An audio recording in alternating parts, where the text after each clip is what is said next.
عشاق السينما ومتابعينا الكرام، اهلا بيكم بحلقه جديده من حواديت عاشق السينما. الحقيقه الحلقه دي عن استاذ اللي انا اشتغلت معاه، استاذ عظيم، مدير تصوير عظيم رحمه الله عليه، هو الاستاذ سمير بهزان. استاذ سمير بهزان طبعا مدير تصوير مصري، تخرج من كليه فنون تطبيقيه واشتغل في مركز قومي للسينما، وكان اول افلامه الطويله سنه 93 مع المخرج خالد الحجر احلام صبيه. ده كان فيلم روائي. استاذ سمير بهزان كان من مديرين التصوير المبدعين، ومن اهم افلامه يعني على سبيل الذكر مش الحصر باب الشمس وحكي شهرزاد. الحقيقه استاذ سمير بهزان اشتغل مع عدد كبير من المخرجين العظماء زي الاستاذ داود عبد السيد، زي الاستاذ محمد كامل الايوبي، وكتير غيرهم من المخرجين العظماء. الحقيقه الحلقه دي مهمه قوي ان انا اتكلم عن عمل انا ربنا كرمني واتشرفت ان انا اشتغلت فيه، هو فيلم ارض الخوف. فيلم ارض الخوف كان علامه مميزه في علامات السينما المصريه، علامه بمعنى انه كل يعني كادر وحتى المزيكا حتى الديكور كل عنصر، احنا كان كل واحد فينا بيشتغل بروحه، بباشن، حب ان انت جاي تاني يوم اللوكيشن هتشوف استاذ داوود.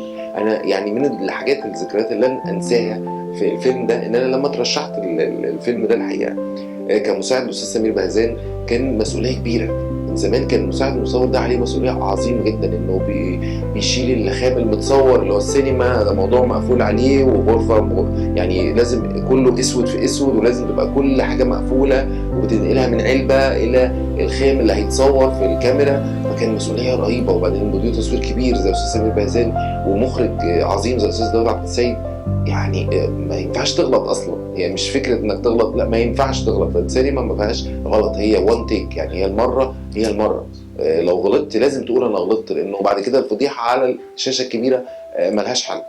فالحقيقه كان من الاعمال الصعبه والجميله في حد ذاتها، لانه انا اتشرفت بالعمل مع ناس انت تحب تصحى الصبح عشان تروح لوكيشن. يعني انا فاكر من الاماكن العظيمه اللي صورنا فيها مثلا جامع طولون او جامع السلطان حسن.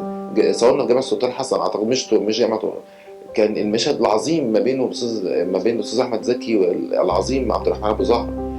مشهد تاني عشان ما ننساش في الكلام، انه مثلا اول يوم انا رحت فيه التصوير كان اللوكيشن في كيمو لاند، منطقه بعيده على اول طريق اسكندريه، وكان اللوكيشن اليوم ده اول يوم صعب جدا.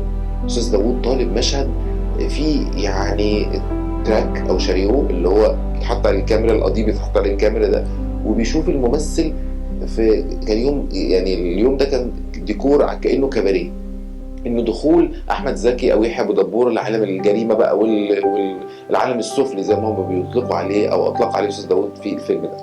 فالحقيقه اليوم ده كان فيه 36 فوكس، انا بقيس ما بين الممثل والكاميرا بالمتر. زمان ما كانش فيه بقى ان تقدر تقيس او اوتو فوكس او الكلام ده، لا، كنا في لازم متر معانا وبنقيس شوت حته حته، كل حته في المشهد الكاميرا تتحرك من هنا لهنا، من هنا لهنا، الممثل هيكون هنا، فانت لازم تبقى بتقيس وعندك قياسات مظبوطه جدا، لان انت كل حاجه مدير التصوير شايف، الوحيد اللي شايف الصوره الكامله، زي الله يرحمه يوسف شاهين قالها انه مدير التصوير هو ملك الصوره ساعتها، لانه هو الوحيد اللي بيبقى شايف الصوره النهائيه اللي بيطلع له. عشان كده كان بيثق فيه مدير التصوير زي عبد العزيز فهمي وزي الناس اللي كانوا بيفهموا دماغه ويفهموا عقله. المهم استاذ داوود عبد السيد من المخرجين دول ان انت تحب تصحى الصبح وتيجي اللوكيشن بتاع استاذ داوود عبد السيد.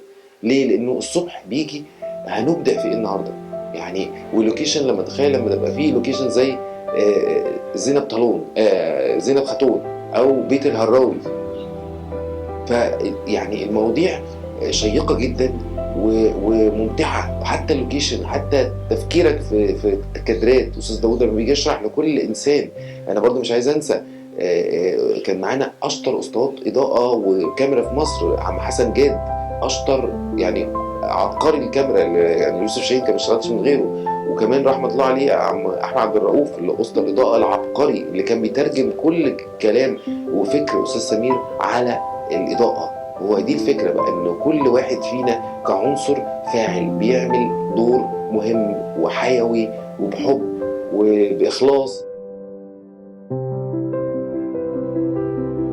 الحقيقه بس انا عايز اكمل لكم حكايه في الاول خالص. انا يوم اللي هو الاولاني لما كان فيه 36 فوكس او كذا علامه للفوكس، الفوكس ده اللي هو الزغلله اللي انت بتشوفها في الكاميرا او في السينما او تشوف فيلم مزغلل او لا، هو دي شغلتي زمان.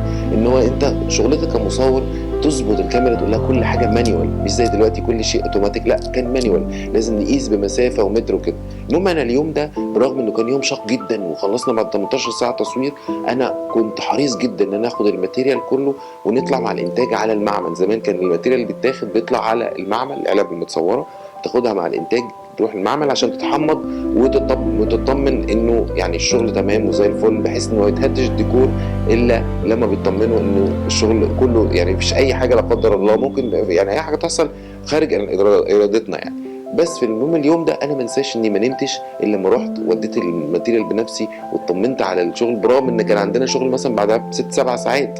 بس انا حرصت ان كل واحد في الفيلم فينا كان بيبقى نفس الحرص ده. يعني انا حتى مش ناسي ان الناس في المعمل بقوا بيساعدوني جدا وبيطمنوا عليا ويطمنوا ان الفيلم كويس ويطمنوني ان انت عملت شغلك، واللي يعني انت برافو عليك عملت اللي عليك يا حازم، ما تقلقش روح نام بقى عشان تلحق تروح تاني يوم وتشتغل وتبقى فايق ومركز، لان الفوكس والسينما والتشارجنج والقصه دي كلها كانت بتاخد مننا مجهود كبير. الحقيقه ارض الخوف مش هيكفيه حلقه واحده، فانا استاذنكم ان شاء الله في الحلقه الجايه اكمل لكم باقي حواديت عن فيلم ارض الخوف والاستاذ الكبير سمير بهزاد. استنونا في الحلقه الجايه.